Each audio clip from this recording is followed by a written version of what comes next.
cette exposition qui est organisée donc, par le pôle communication du département des Hauts-de-Seine a vraiment voulu en fait mettre en exergue le travail donc, réalisé par les opérateurs qu'Albert Kahn a envoyés autour du monde à peu près entre 1909 et 1930 pour en fait rendre compte d'un temps en mutation, c'est-à-dire un temps qui se transforme profondément parfois.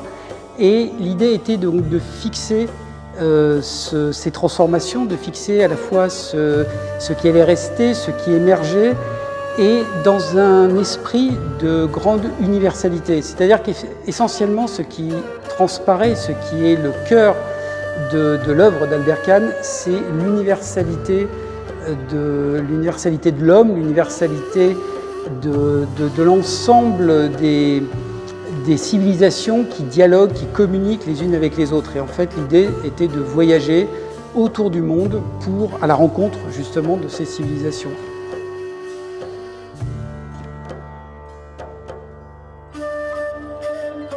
Je crois qu'indiscutablement, c'est son ouverture au monde, c'est-à-dire cette conscience aiguë qu'il a, parce que c'est un homme d'affaires, donc c'est quelqu'un qui a l'habitude de voir le monde dans son échelle globale, hein, dans ses flux, dans ses transformations, dans ses modifications.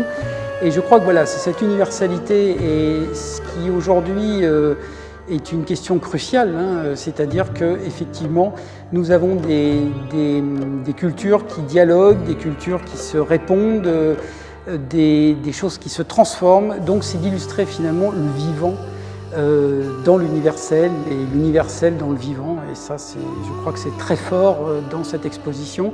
Et en tout cas, c'est ce que j'espère le public pourra s'en rendre compte et justement en voyageant à la suite des opérateurs, donc des photographes qui ont pris ces clichés, se rendre compte que justement ils vont aller de culture en culture et vraiment dans un dialogue permanent. Voilà.